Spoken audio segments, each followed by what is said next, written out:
The communist movement, having made a big fanfare for over a century, has brought mankind nothing but war, poverty, brutality, and dictatorship.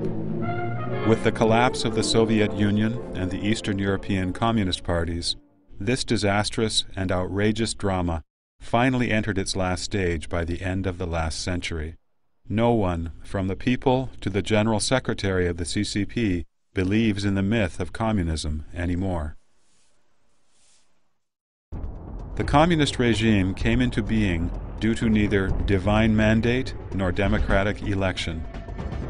Today, with its ideology destroyed, the legitimacy of its reign is facing an unprecedented challenge. The Chinese Communist Party is unwilling to leave the historical stage in accordance with the current of history.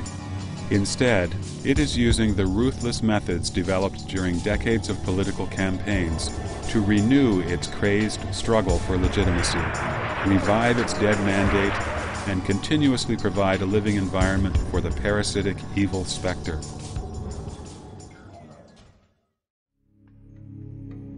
In this historical moment today, it is especially important for us to understand clearly why the CCP acts like a band of scoundrels and to expose its villainous nature, so that the Chinese nation can achieve lasting stability and peace, enter an era free of the CCP as soon as possible, and construct a future of renewed national splendor.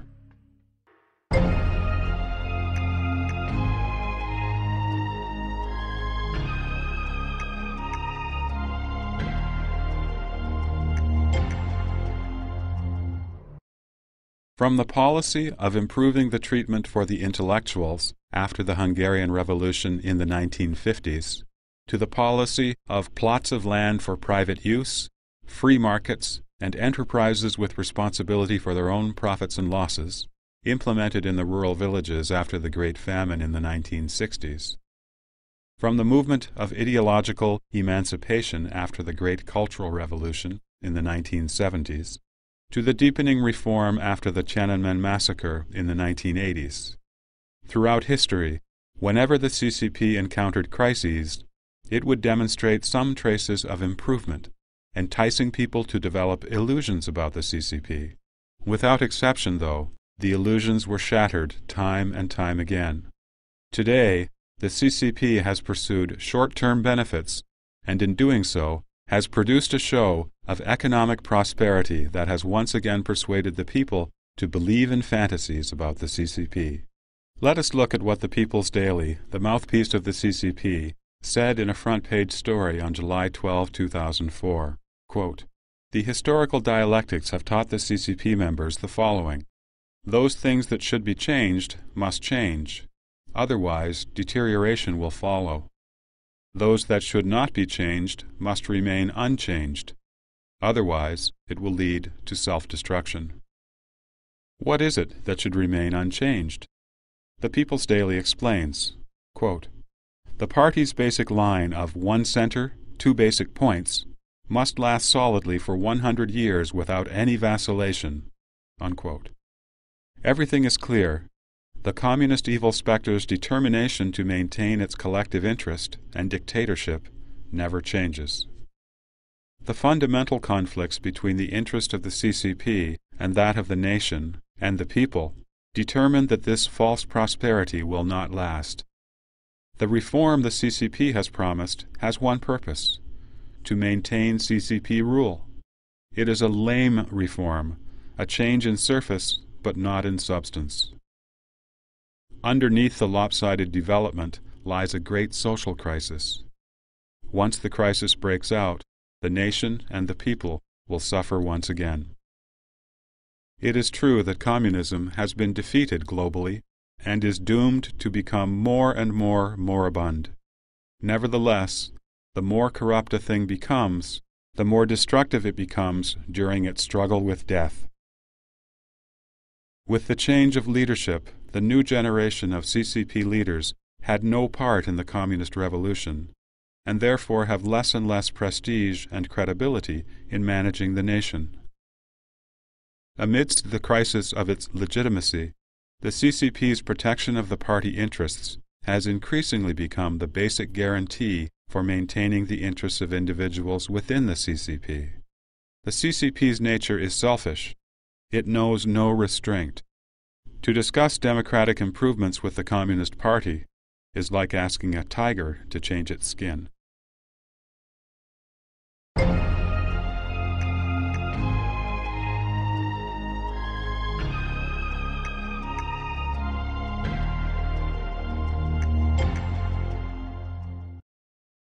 During the conference of the Political Bureau of the CCP Central Committee after the Tiananmen massacre, Deng Xiaoping mentioned two hands, one soft and flexible, and the other hard and stern.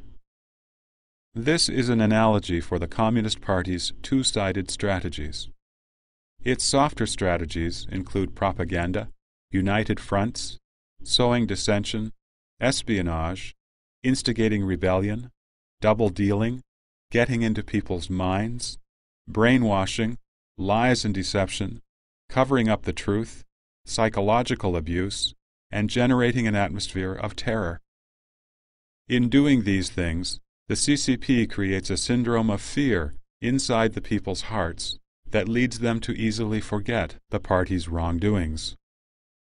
These myriad methods could stamp out human nature and foster maliciousness in humanity. The CCP's hard tactics include violence, armed struggle, persecution, political movements, murdering witnesses, kidnapping, suppressing those who have a different opinion, armed attacks, periodic crackdowns, and on and on. These aggressive methods create and perpetuate terror. In practice, the CCP uses both soft and hard methods concurrently. Sometimes they would be relaxed in some instances, while strict in others. Or they would be relaxed on the outside, while stiff in their internal affairs. In a relaxed atmosphere, the CCP encountered the expression of different opinions. But, as if luring a snake out of its hole, those who did speak up would only be persecuted in the following period of strict control. A veteran official who had suffered torments in the Yan'an rectification movement recalled that when he was under intense pressure and was dragged and forced to confess, the only thing he could do was to betray his own conscience and make up lies. At first, he felt bad to be implicating and framing his fellow comrades. He hated himself so much that he wanted to end his own life. Coincidentally, a gun had been placed on the table. He grabbed it, pointed it at his head, and pulled the trigger. But the gun had no bullets. The person who investigated him walked in and said, "It's good that you admitted what you've done was wrong. The party's policies are lenient." The CCP always first puts one in a death trap and then enjoys one's every pain and humiliation. When one reaches the limit and just wishes for death, the party feigns kindness, coming out to show one a way to live. It is said, "Better a live coward than a dead hero." One becomes grateful to the party as one's savior. According to modern medical studies, many victims of intense pressure and isolation fall prey to an abnormal sense of dependency on their captors. This is called the Stockholm Syndrome. The victim's moods, happiness or anger, joy or sorrow, are dictated by those of their captors. The slightest favor for the victims will be received with great gratitude. There are accounts in which the victims develop love for their captors. This psychological phenomenon has been long used successfully by the CCP, both against its enemies and in controlling and remolding the minds of its citizens. The experience of China's last emperor, Puyi, was similar to this officer's. Imprisoned in the CCP cells and seeing people killed one after another, he thought that he would die soon. In order to live, he allowed himself to be brainwashed and cooperated with the prison guards. Later, he wrote an autobiography called the first half of my life, which was used by the CCP as a successful example of ideological remolding.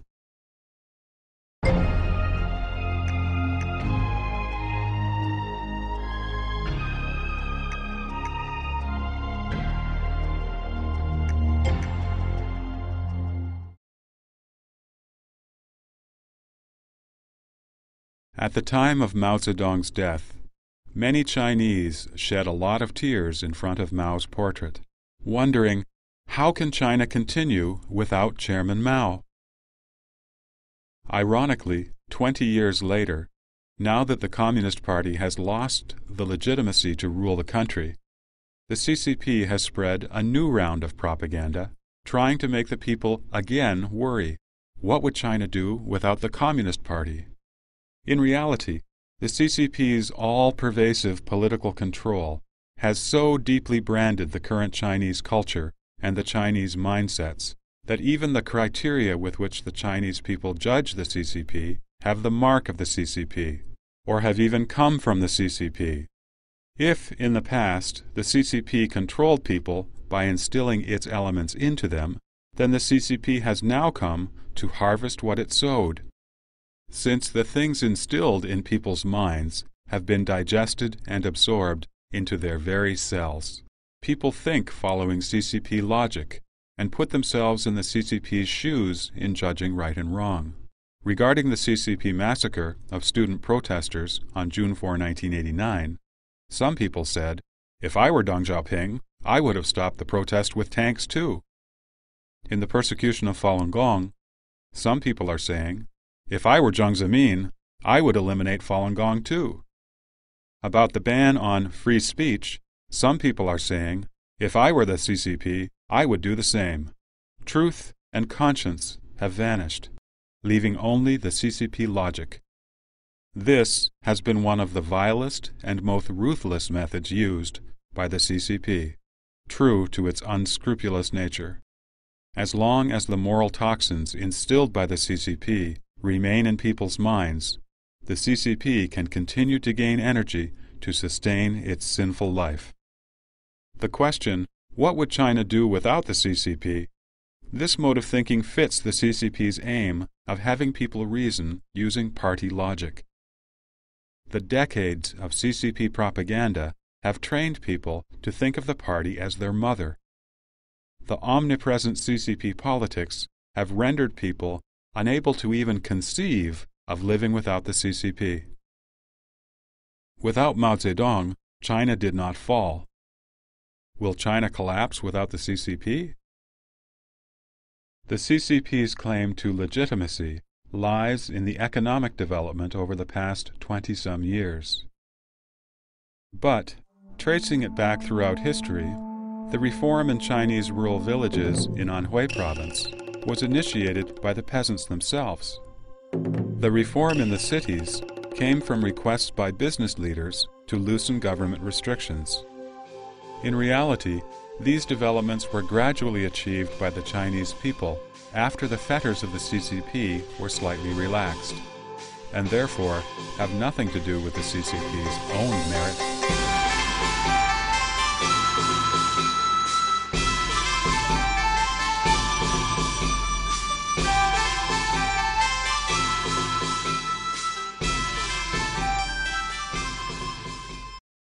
There are two supervisory systems in China. One is the administrative system, and the other is the party system.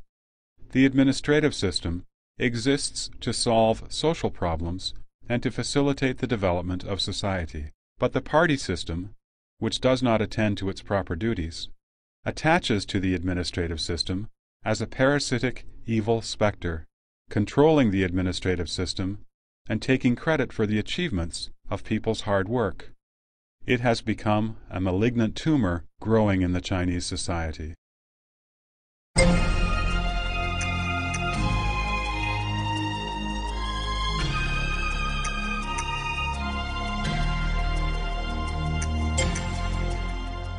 The CCP has, however, claimed this economic development as its own achievement, asking people to be grateful for it, as if none of these developments would have taken place without the CCP. We all know, though, that many non-communist countries achieved faster rates of economic growth a long time ago. The CCP attributes anything bad to reactionary forces and the ulterior motives of certain individuals, while crediting everything good to the party leadership. For example, the winners of Olympic gold medals are required to thank the party, and the party then congratulates itself as a great nation of sports. China suffered a great deal in the SARS epidemic, but the party mouthpiece, the People's Daily, reported that China defeated the virus by, quote, relying on the party's basic theory, basic line, basic principle, and basic experience, unquote. The launch of China's spaceship, Shenzhou 5, was accomplished with the help of professionals in science and technology, but the CCP used it as evidence to prove that only the CCP could lead the Chinese people to enter the ranks of the powerful countries in the world. As for China's hosting of the 2008 Olympic Games, what was in reality an olive branch given by Western countries to encourage China to improve its human rights, the CCP uses the Games to enhance its claims to legitimacy and to provide a pretext for suppressing the Chinese people. Even the wrongdoing that the CCP commits can be turned into something good to serve the party's purposes.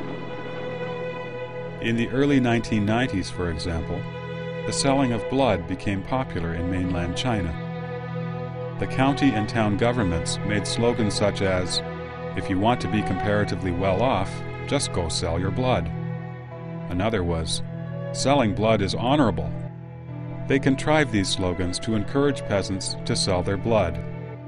In the poor rural villages, sanitary conditions are very bad, and there is usually no medical examination prior to drawing the blood. As a result, many peasants have been infected with AIDS.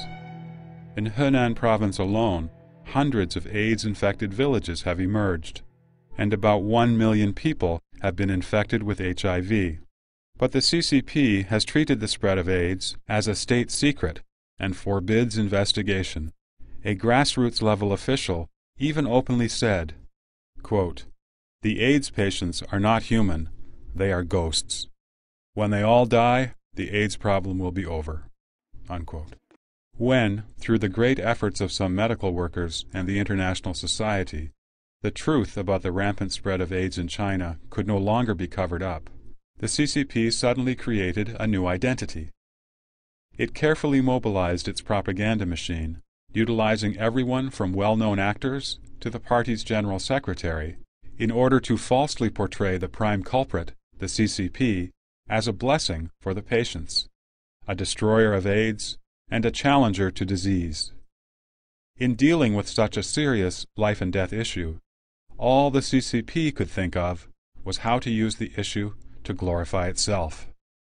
Only a schemer as vicious as the CCP is capable of such ruthless behavior, brazenly and underhandedly taking credit and utterly disregarding human life.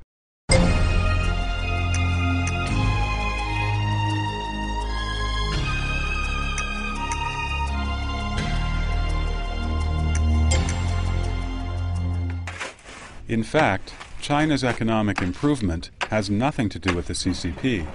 In order to maintain its rule, the CCP carried out the policies of reform and opening up in the 1980s. Its eagerness for quick success has placed China at a disadvantage, termed by economists as the curse of the latecomer.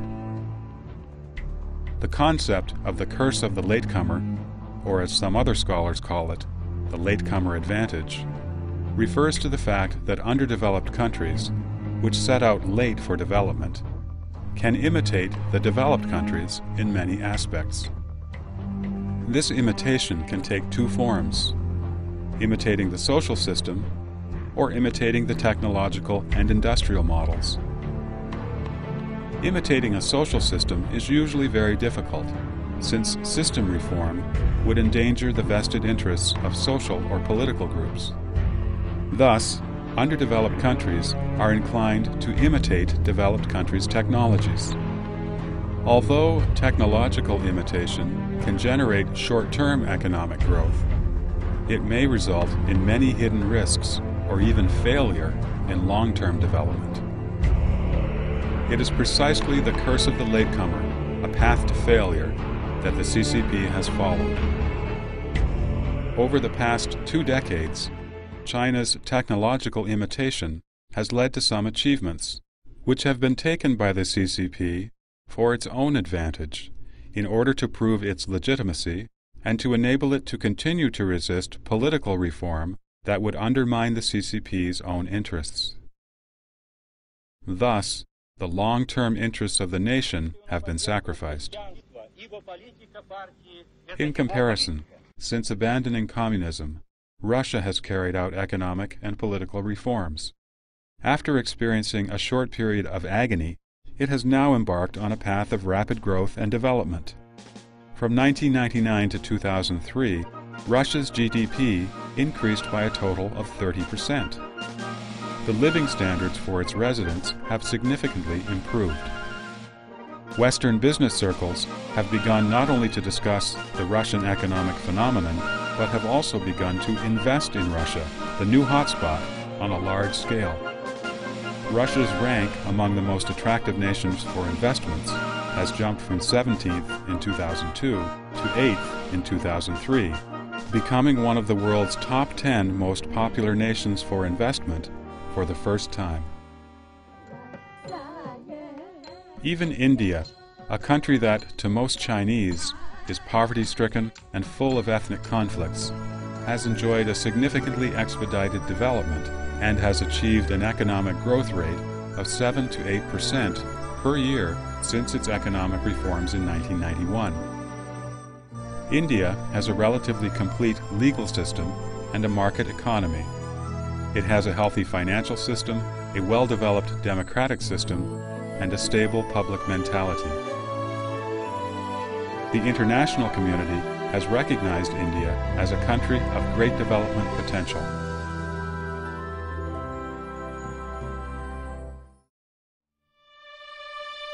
On the other hand, the CCP engages in economic reform without political reform. The resulting false appearance of an economy that flourishes in the short run has hindered the advancement of society. The partial reforms have caused an increasing imbalance in Chinese society and sharpened social conflicts. The financial gains people are achieving are not protected by stable social systems. And furthermore, in the process of privatizing the state-owned properties, the CCP's power holders have abused their positions to fill their own pockets.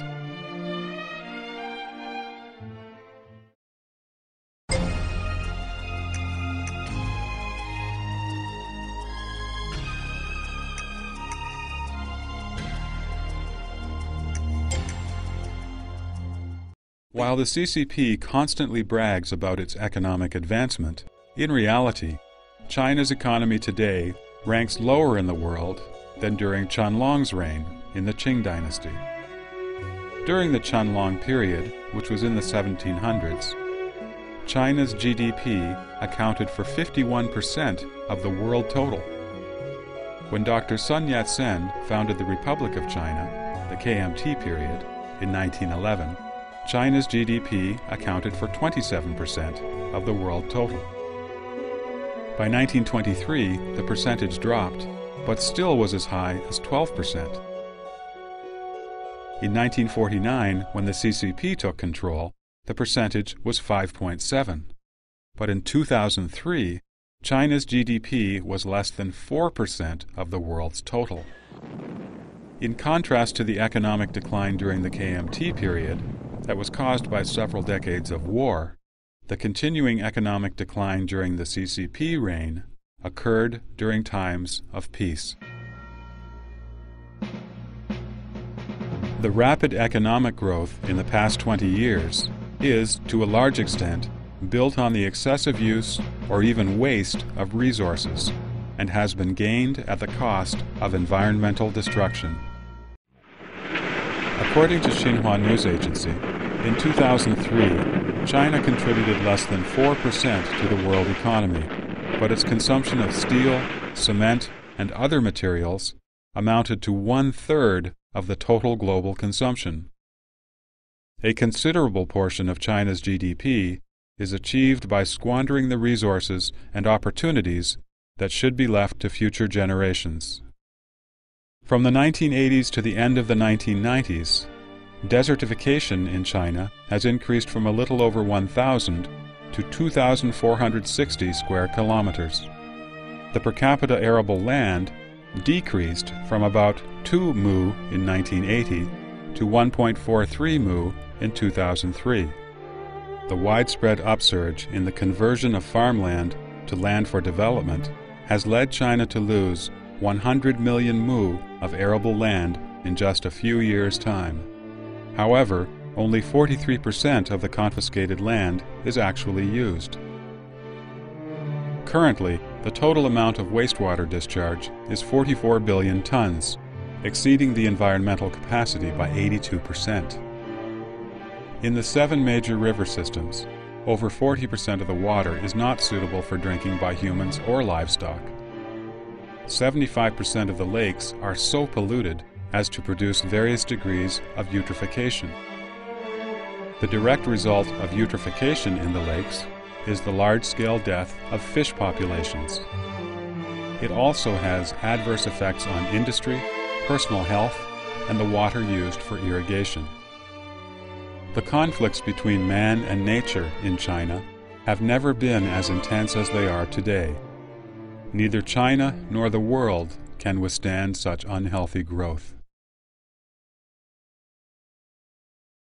Deluded by the superficial splendor of high-rises and mansions, people are unaware of the impending ecological crisis.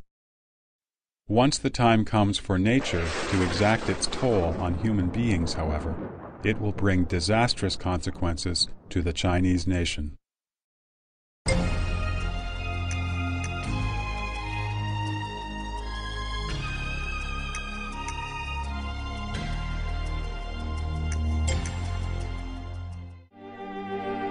The CCP relied on peasants to gain power.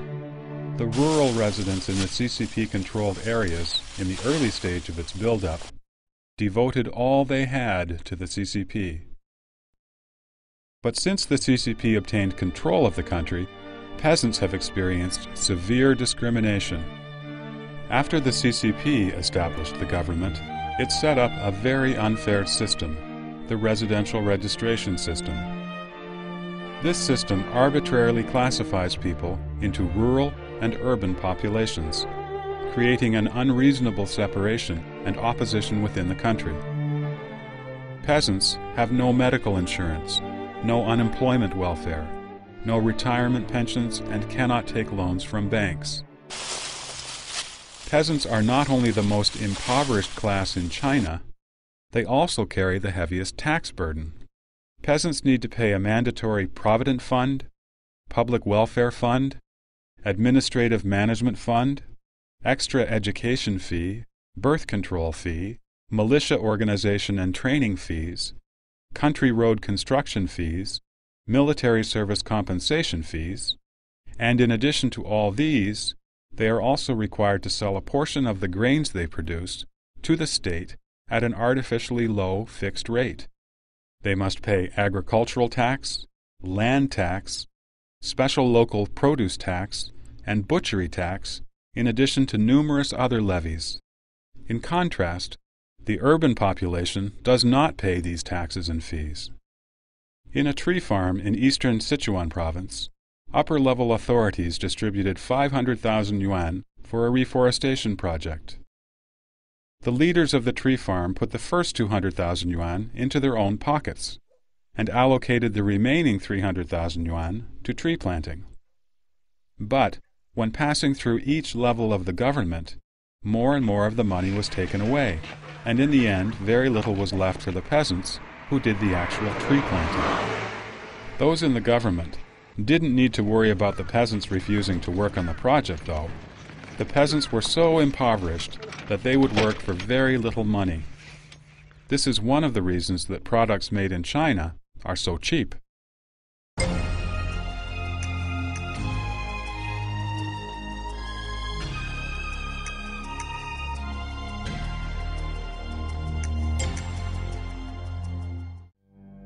Many people believe that trade with China will promote human rights, freedom of speech, and democratic reform in China. After more than a decade, though, it is clear that this assumption is only wishful thinking.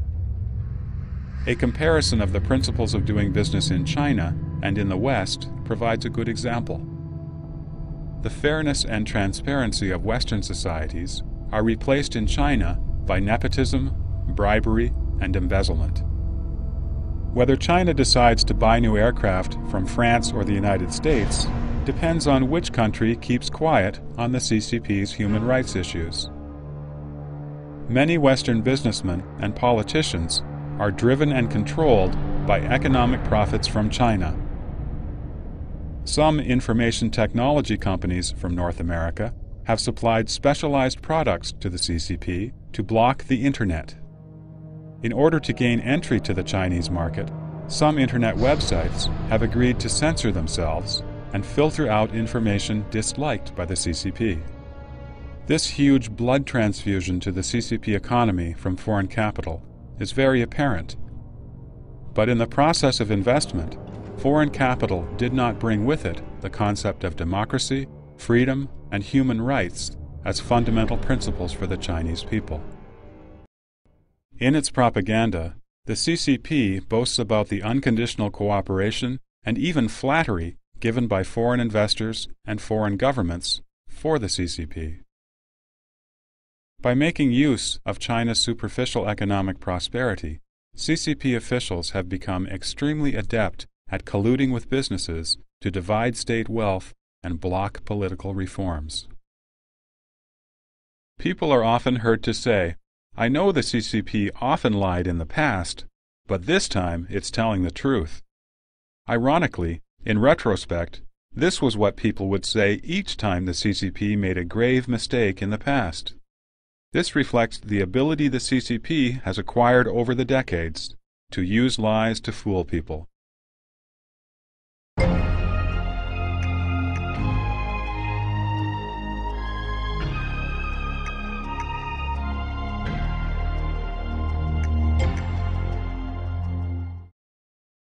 People have developed some resistance to the CCP's tall tales.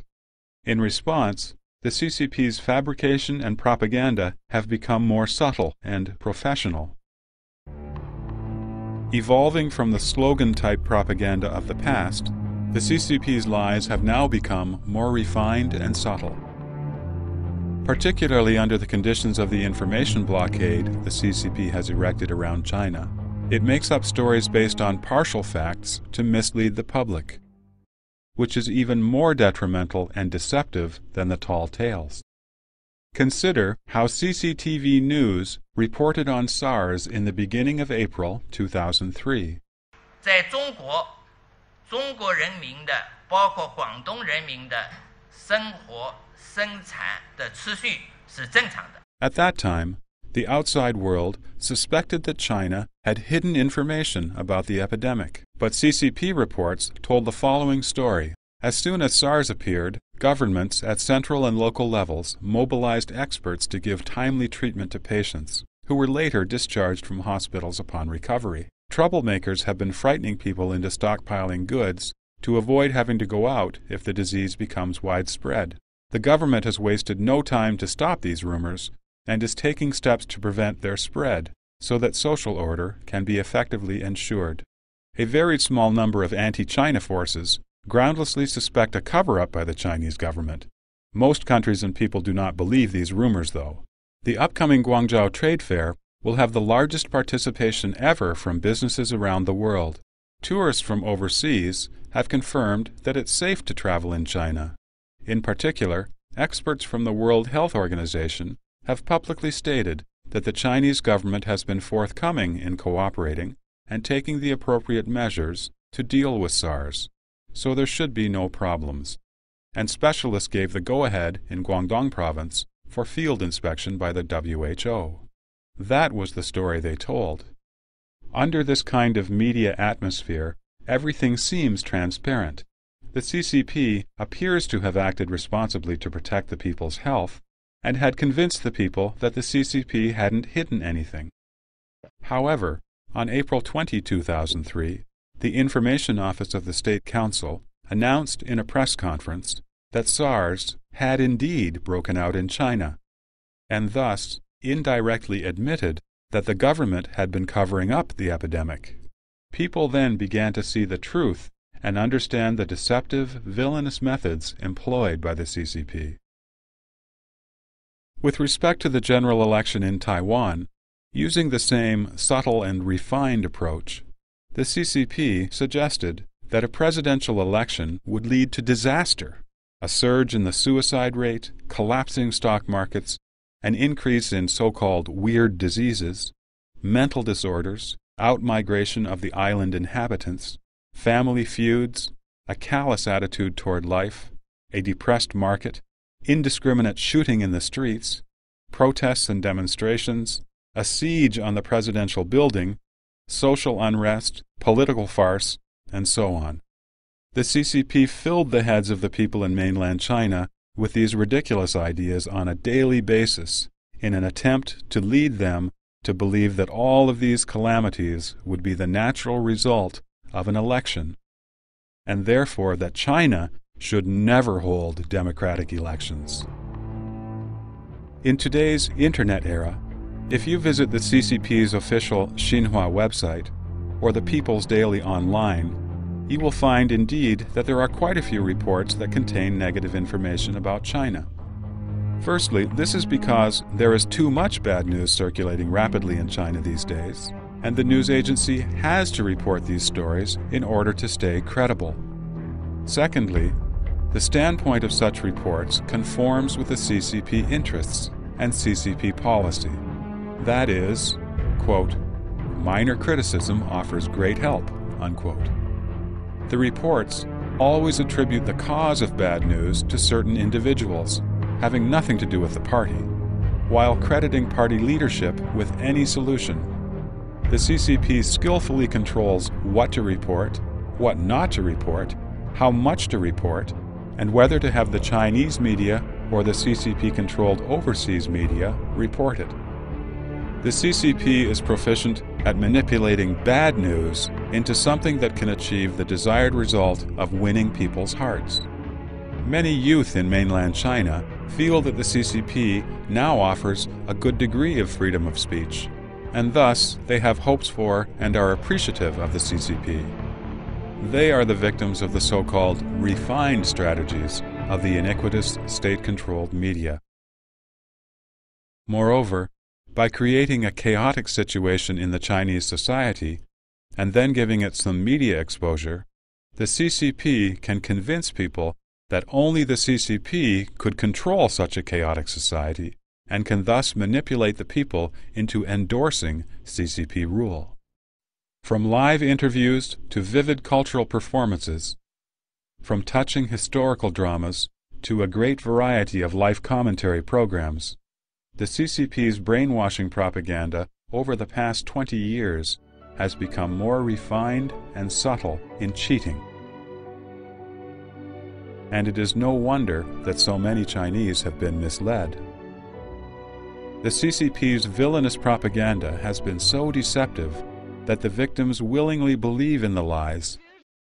Even worse, the CCP, which strictly controls media freedom, makes use of overseas and other countries' freedom of speech. It extends its propaganda from mainland China to everywhere around the world, penetrating many aspects of society, from organizations to popular culture and the media. The CCP-controlled CCTV can broadcast in the United States 24 hours a day. The People's Daily can publish in the United States, not only in the Chinese version, but also in English. It can promote CCP policy to overseas Chinese and mainstream Western populations, and in time, carry out its so-called United Front smokescreen strategy. After reading several years of nationalist propaganda on the overseas version of the People's Daily, some older overseas Chinese, who dare not go back to live in China, love the CCP even more than the people in mainland China. Most media sources from outside China are only allowed to broadcast entertainment programs inside mainland China. On one side, the CCP curses democracy and freedom in its own land, and on the other side, it has never stopped taking advantage of other people's democracy and freedom in other countries. The CCP even complains fiercely when other countries restrict airtime for the CCP's unfair propaganda. If the CCP is not a villain, what else could it be?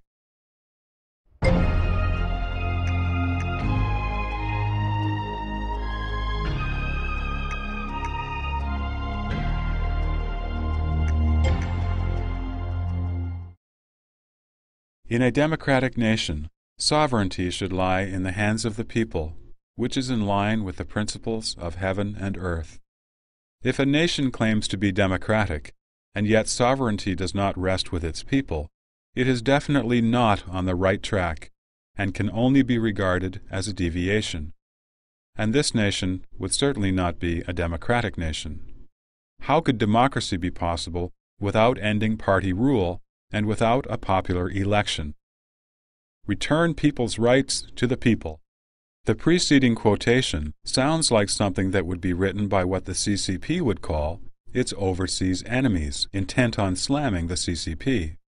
In fact, the statement comes from an article in the Xinhua Daily, the official CCP newspaper, from September 27, 1945.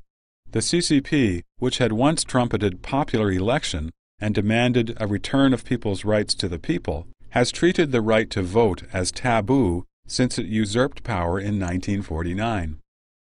The people, who are supposed to be the masters and owners of the state, have no rights whatsoever to make their own decisions. If you fancy that what's done is done, and that the evil CCP cult that has flourished on murder and has ruled China with lies will reform itself, will become benevolent, and will be willing to return people's rights to them, then you are wrong. Let us hear what the People's Daily, the CCP mouthpiece, had to say on November 23, 2004, 60 years after the public statement mentioned a moment ago. Quote, "A steadfast control of ideology is the essential ideological and political foundation for consolidating the party's rule." Unquote. When renowned CBS correspondent Mike Wallace interviewed Jiang Zemin in the year 2000, he asked Jiang why China had not conducted popular elections. Jiang's response: "The quality of the people in China is very poor." However, as early as February 25, 1939, the CCP cried out in its Xinhua Daily, "The KMT thinks that democratic politics in China are not to be realized today, but some years down the road. They hope that democratic politics will wait until the knowledge and education levels of the Chinese people reach those of the bourgeois democratic countries in Europe and America." The article then continued, "Only under the democratic system will it become easier to educate and train the people."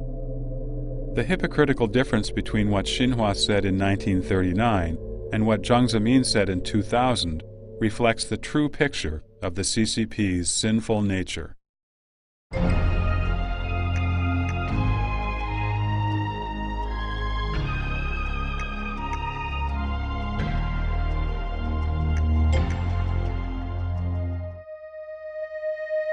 After the Tiananmen Square massacre in 1989, the CCP re-entered the world stage with a miserable human rights record. History gave the CCP a choice. Either it could respect its people and truly improve human rights, or it could continue to commit abuses inside China while pretending to the outside world to respect human rights in order to evade international condemnation. Unfortunately, consistent with its despotic nature, the CCP chose the second path without hesitation. It gathered together and sustained a large number of unscrupulous but talented people in the scientific and religious fields, and specifically directed them to publish deceptive propaganda overseas. The purpose: to promote the CCP's feigned progress in human rights.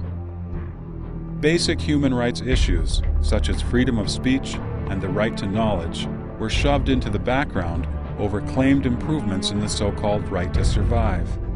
The CCP concocted a range of rights fallacies and simultaneously tried to deceive the Chinese people and Western democracies by playing games with human rights. Article 35 of China's Constitution stipulates that citizens of the People's Republic of China have the freedoms of expression, publication, assembly, association, protest, and demonstration. However, the appeals of Falun Gong practitioners and several other groups have been treated as if they are illegal. Since 2004, some civilian groups have applied to demonstrate in Beijing on many occasions. Instead of granting approval, the government arrests the applicants. The CCP Constitution affirmed the one country, two systems policy for Hong Kong, and that there would be no change regarding Hong Kong for 50 years. And yet, it has tried to change the two systems into one by attempting to pass tyrannical legislation, Basic Law Article 23, within just 5 years after Hong Kong's return to China. The Chinese now appear to speak their minds more freely, and besides, the Internet has allowed news to travel faster. So, the CCP claims that it now allows freedom of speech, and quite a number of people have fallen for this. This is a false appearance. It is not that the CCP has become benevolent, rather, the party cannot stop social development and technological advancement. Let us look at the role the CCP is playing regarding the Internet. It is blocking websites, filtering information, monitoring chat rooms, controlling emails, and incriminating Internet users. Everything it does is regressive in nature. Today, with the help of some capitalists who disregard human rights and conscience, the CCP police have been equipped with high-tech devices by which they are able to monitor from inside a patrol car every move Internet users make. In reality, China's biggest human rights abuser is the CCP itself, as well as its former General Secretary, Jiang Zemin, former Secretary of the Political and Judiciary Commission, Luo Gan, Minister Zhou Yongkang, and Deputy Minister Liu Jing of the Ministry of Public Security. The facade they put up of punishing human rights abusers is rather like a thief shouting, "Catch that thief!"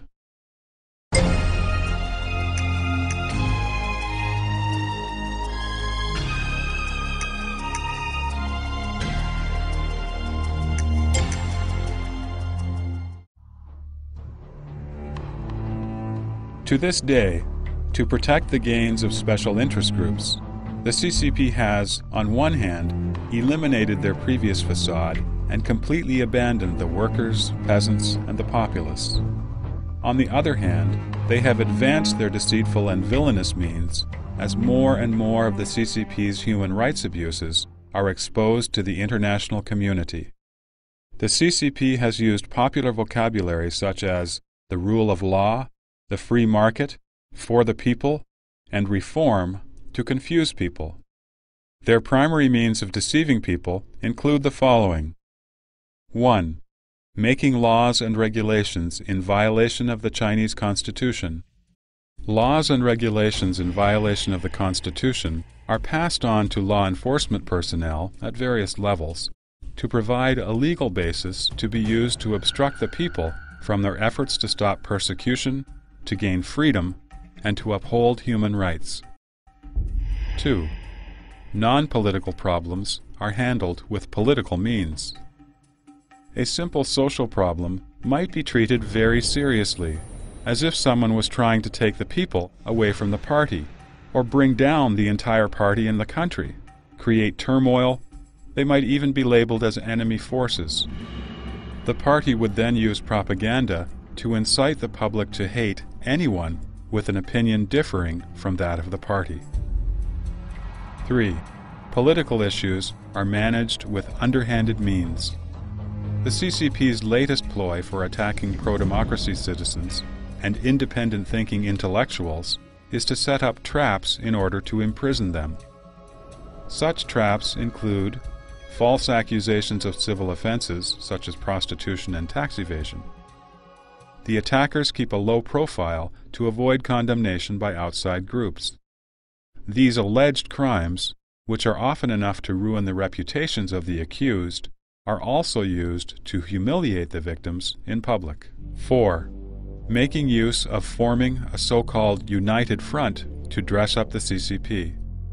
The CCP knows that its words have no credibility. Thus, one of the CCP's 3 strategies, United Front, has become ever more so its productive armor in days of peace.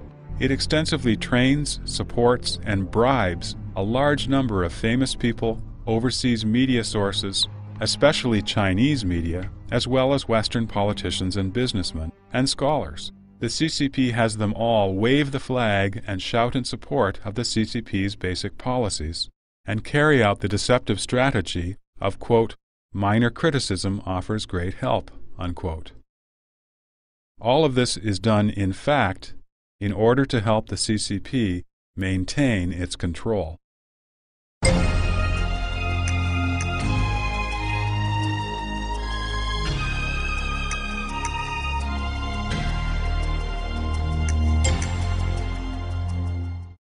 Many people know and dislike the CCP's Machiavellian behavior and loathe its struggles and deceptions, but at the same time they fear the CCP's political movements and the resulting turmoil, and fear chaos will visit China again.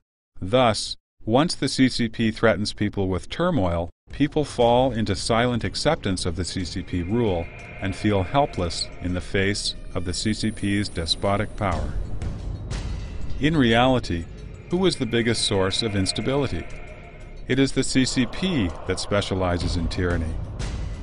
The CCP, with its several million troops and armed police, is the real source of turmoil. Ordinary citizens have neither the cause nor the capability to initiate turmoil. Only the regressive CCP would be so reckless as to bring the country into turmoil at any hint of change.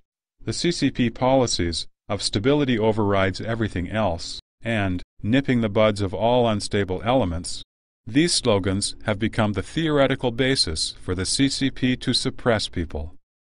The CCP instigates turmoil and then, in turn, uses the chaos it created to coerce the people. This is a common action of all villains. In the issue of the Tiananmen Square massacre, facing those that were killed in the massacre, the CCP and its cohorts did not reflect on whether they were guilty of killing. Instead, they rhetorically asked society, and let the people choose, which one is better, suppression of the students, or internal disorder that may lead to civil war? What does this act show? It can only illustrate the shamelessness of the villainous nature of the CCP. The CCP is in control of the entire state machine and all means of propaganda. In other words, the 1.3 billion Chinese people are held hostage by the CCP.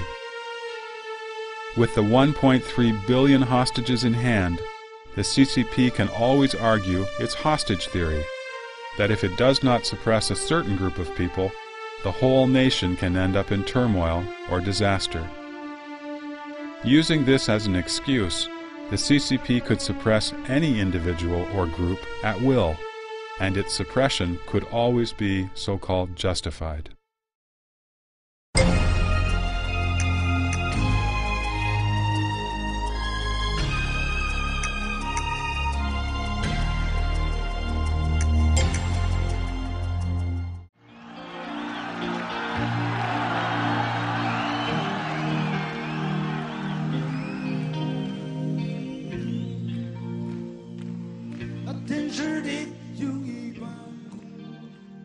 Many Chinese people feel that they now enjoy more freedom than before so they hold out hope for the prospect of the CCP's improvement.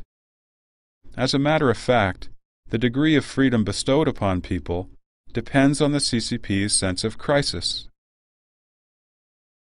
The CCP would do anything to maintain the collective interests of the party, including giving so-called democracy, freedom, or human rights to the people.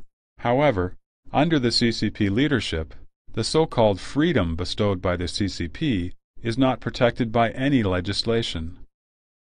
Such freedom is purely a tool to deceive and control people amidst the international trend toward democracy. In essence, this freedom is an irreconcilable conflict with the CCP dictatorship. Once such a conflict is beyond the CCP's tolerance level, it could take back all the freedom instantaneously. In the history of the CCP, there were several periods during which speech was relatively free, with each one followed by a period of strict control. Such cyclical patterns occur throughout the history of the CCP, further demonstrating the CCP's iniquitous nature. So, we should not mistakenly think that the CCP has changed by itself, even if we see some signs of its improving human rights. In history, when the CCP struggled to overthrow the KMT government, it pretended to be fighting for democracy for the nation. The CCP's villainous nature is such that any promise it makes cannot be trusted.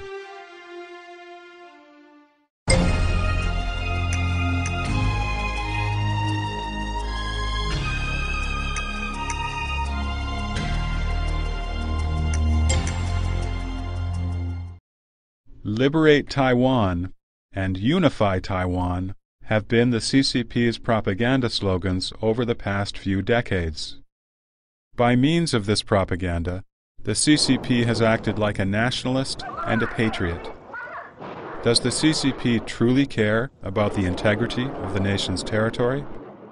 In the early days, when the CCP set up the Chinese Soviet during the KMT reign, Article 14 of its constitution stated that any ethnic groups or any provinces inside China can claim independence.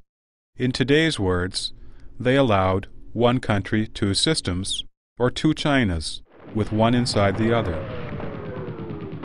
In 1945, the Soviet Red Army entered northeast China and committed robbery, murder, and rape, but the CCP did not utter a word of disapproval.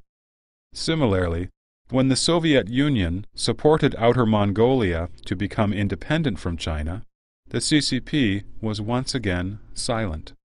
At the end of 1999, the CCP and Russia signed the China-Russia Border Survey Agreement.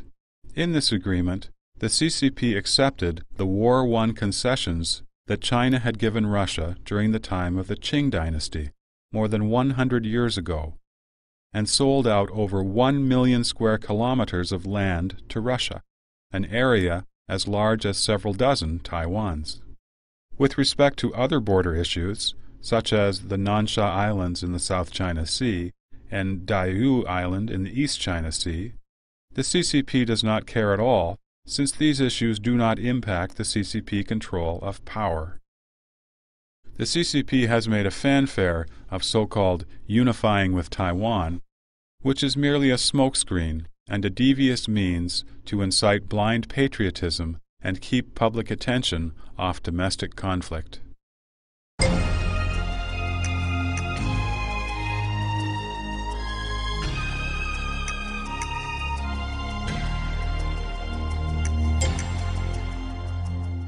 What will you take to that office thinking a government should always be monitored. In democratic countries, the separation of powers plus the freedoms of speech and the press are good mechanisms for surveillance. Religious beliefs provide additional moral restraint. The CCP promotes atheism. Hence, there is no divine nature to morally restrain its behavior. The CCP is a dictatorship. Hence, there is no law to restrain it politically. As a result, the CCP is totally reckless and unrestrained when it acts out of its tyrannical and villainous nature. According to the CCP, who monitors it? The CCP says, "The CCP monitors itself." This is the slogan the CCP has used to deceive the public for decades. In earlier times, it was called self-criticism, and later self-surveillance, and self-perfecting the party's leadership, and more recently, it's been known as self-enhancing the party's governing capacity.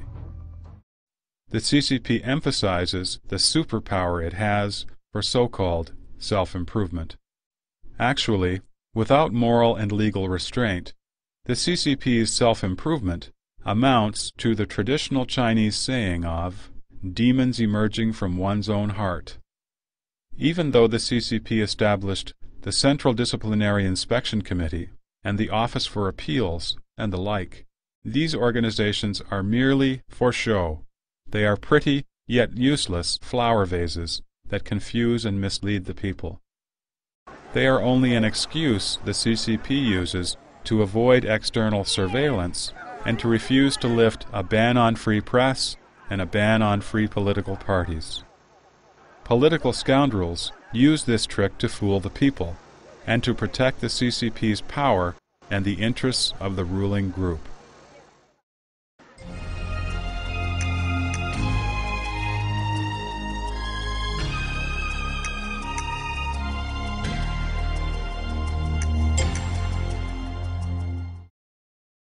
The CCP has promoted many exemplary cadres and has often attracted some idealistic and diligent people to join the party in order to enhance the party's image. As a matter of fact, the Communist Party leaders transmitted only empty words when they promulgated the following slogans: Communist moral quality and serve the people. The inconsistency between Communist leaders' actions and words can be traced all the way back to their founding father, Karl Marx. Marx bore an illegitimate son. Lenin contracted syphilis from prostitutes. Stalin was sued for forcing a singer into a sexual relationship with him. Mao Zedong indulged himself in lust. Jiang Zemin is promiscuous. North Korea's demonic killer Kim Il-sung and his children led a decadent and wasteful life. Many high-level officials lose their positions in power struggles in China's political arena because of corruption. But these are the very people who promote honesty and selflessness in public meetings, while in private they engage in bribery, corruption, and other decadent activities. Many of the so-called people servants have fallen this way. The CCP does not believe in its own doctrines, but forces others to believe in them. This is one of the most insidious methods used by the CCP cult. The CCP knows that its doctrines are false, and that the idea of socialism has already gone bankrupt and is untrue. The CCP doesn't believe in these doctrines itself, but forces other people to believe in them. It persecutes people who do not believe in them. The CCP has shamelessly written such deceitful ideology into the Constitution as the foundation of the Chinese state. The CCP treats such superfluous slogans as intricate, profound theories and requires the whole country to study them. In daily life, ordinary people in China loathe the empty political study sessions. Increasingly, the Chinese people have their own ways of dealing with these political matters, since everyone knows that they are just deceptive games. But no one, neither the speakers nor the listeners at these political meetings, would speak openly about such deception. This is like an open secret. Everyone knows the game, but no one will discuss it in the open. People call this phenomenon sincere pretension. When the pretending has been gradually molded into 1 billion-plus people's thinking, and their habits have become the party's culture, the society itself becomes false, pretentious, and inane. Lacking honesty and trust, the society is in crisis. Why has the CCP created these conditions? In the past, it was for its ideology. Now, it is for its benefits. The CCP members know that they are pretending, but they pretend anyway.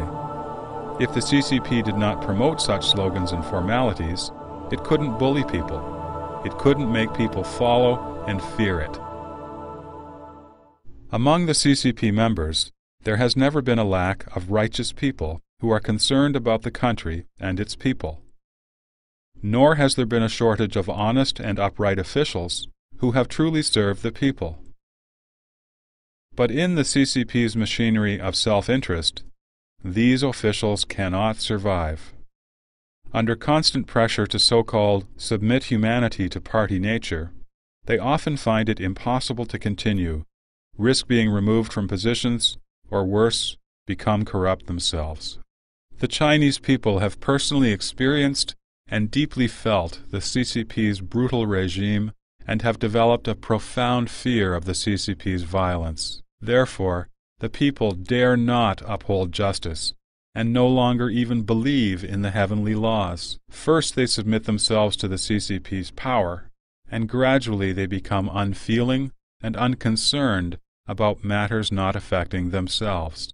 Even the logic of their thinking has been consciously molded to succumb to the CCP. This is the result of the CCP's mob-like nature.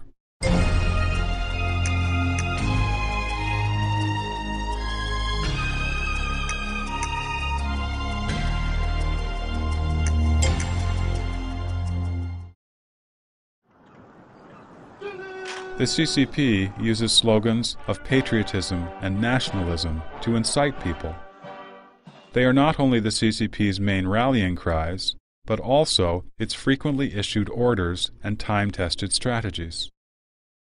In all cases, including matters related to Taiwan, Hong Kong, Falun Gong, and the collision between a U.S. spy plane and a Chinese fighter jet, the CCP has used the combined method of high-pressure terror and collective brainwashing, thus bringing the people to a warlike state of mind. This method is similar to that used by the Nazis. By blocking all other information, the CCP's brainwashing has been incredibly successful. Even though the Chinese people do not like the CCP, they think in the twisted mode instilled by the CCP. During the U.S.-led Iraq War, for instance, many people were stirred up when watching the daily analysis on CCTV. They felt a strong sense of hatred and anger, vengeance and a desire to fight, while at the same time cursing yet another war.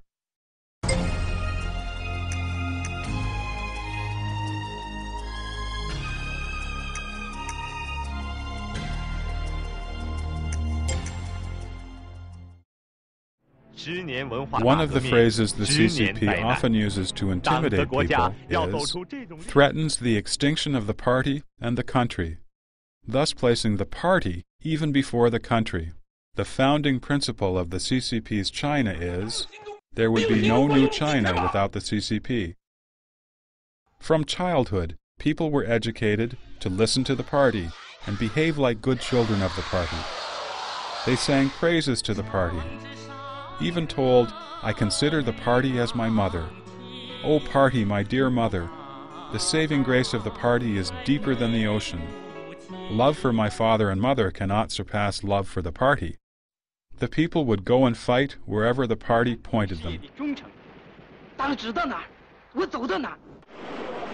When the government offered disaster relief, people would thank the party and the government, first the party and then the government.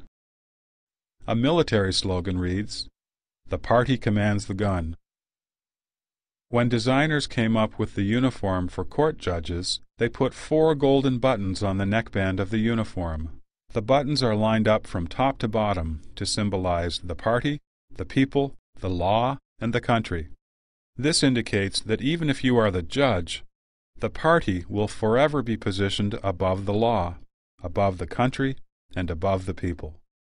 The party has become supreme in China, and the country has become the party's subordinate. The country exists for the party, and the party is said to be the embodiment of the people and the symbol of the country.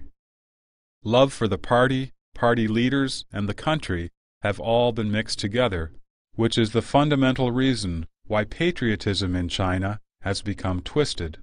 The CCP has made many blunders in history, but it has always put the blame on certain individuals or groups through so-called redress and rehabilitation. This has not only made the victims deeply grateful for the CCP, but also allowed the CCP to completely shirk any responsibility for its criminal deeds. The CCP claims itself to be not only unafraid of making mistakes, but also good at correcting them.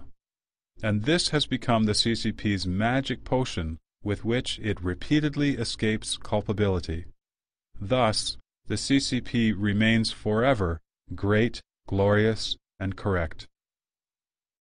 The CCP may one day decide to redress the Tiananmen Square massacre and to restore the reputation of Falun Gong.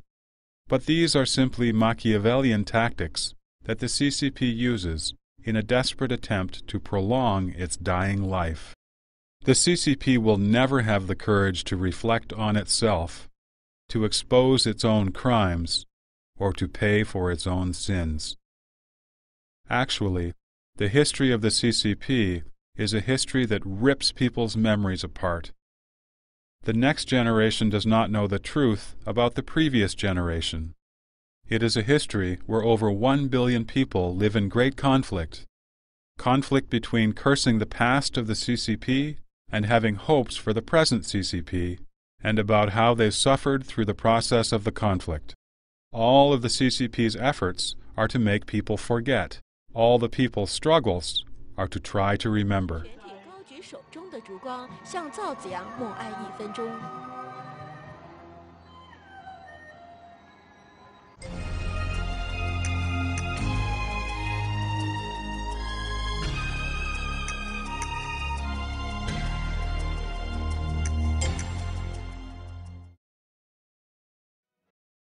The CCP claimed all along that it owes its success in China's revolution to the integration of Marxism-Leninism with the concrete reality of Chinese revolution.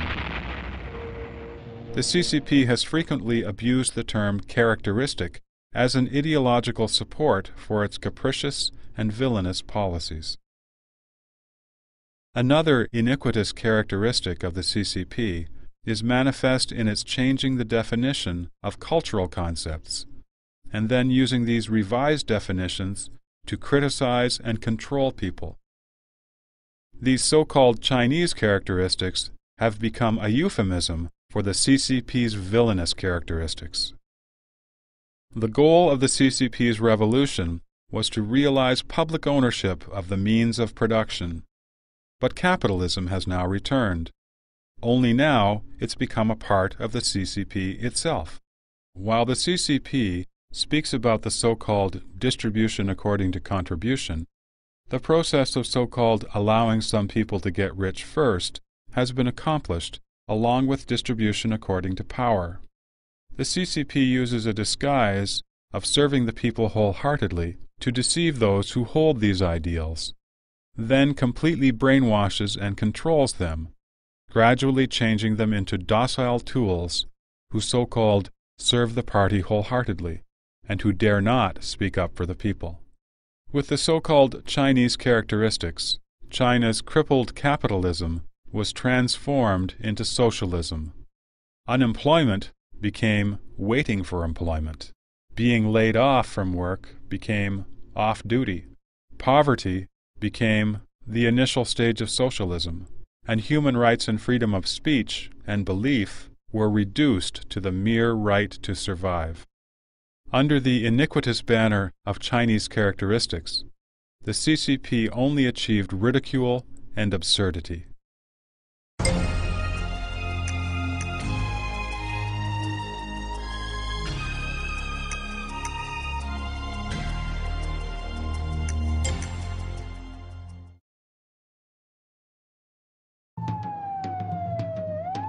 The CCP, which rules by devious means, also essentially needs a corrupt society as an environment in which to survive. That is why the CCP tries everything it can to drag the people down to its own level. No business can be done without buying expensive meals and offering bribes. No wealth can be made without embezzlement and corruption. Having mistresses has become a social trend, and the honest get the short end of the stick. The whole society only looks to money, allowing the CCP to share its original sin with its people, and attempt to turn the Chinese people into schemers to various degrees. Such a society is the environment in which the CCP feels the most secure. In the beginning of the 1990s, there was a popular saying in China, "I am a ruffian and I'm afraid of no one." This is the pitiful consequence of several decades of the CCP's iniquitous rule and of its imposing corruption on the nation. Accompanying the fake prosperity of China's economy is the rapidly declining morality in all areas of society. Corruption, malice, and degenerating social norms are commonplace. There is no longer any basic trust among the people. This is how the CCP's deceitful nature is eradicating the moral foundation that has long sustained the Chinese people.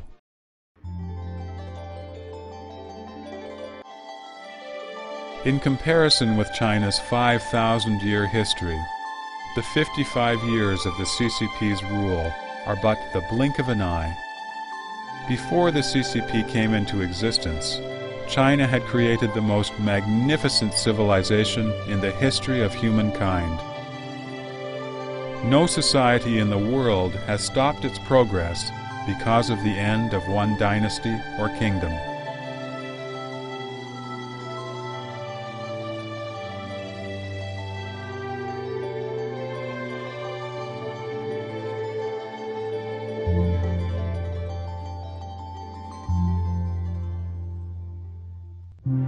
What will China's future be?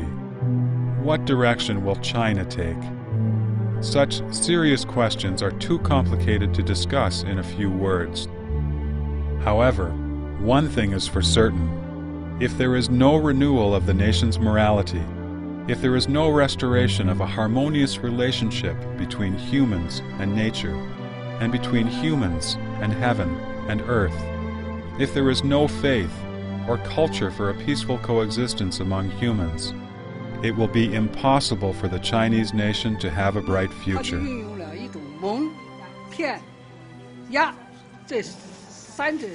三管齐下。你假如多了大纪元这个酒瓶以后，你跳出去，对吧？自己把中国共产党的这一套拿掉之后，你会发现啊，原来我是彻底上当，我连思想自然反应都是共产党的那一套。如果大纪元退党网上允许的话，我帮我父亲退出这个共产党。我想这个酒瓶实际上解开了我的谜。 To eliminate from our lives the iniquitous doctrines instilled by the CCP, to discern the CCP's utterly unscrupulous nature, and to restore our human nature and conscience. This is the first and essential step on the path toward a smooth transition to a society free from the Communist Party. Whether this path can be walked steadily and peacefully will depend on the changes made in the heart of every Chinese citizen. Even though the CCP appears to possess all the resources and violent apparatus in the country, if every citizen believes in the power of the truth and safeguards morality, the evil specter of the CCP will lose the foundation for its existence. All resources may instantly return to the hands of the just. That is when the rebirth of China will take place. Only without the Chinese Communist Party will there be a new China. Only without the Chinese Communist Party does China have hope. Without the Chinese Communist Party, the upright and kind-hearted Chinese people will rebuild China's historical magnificence.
正道，江山抚清明，苍生归正道。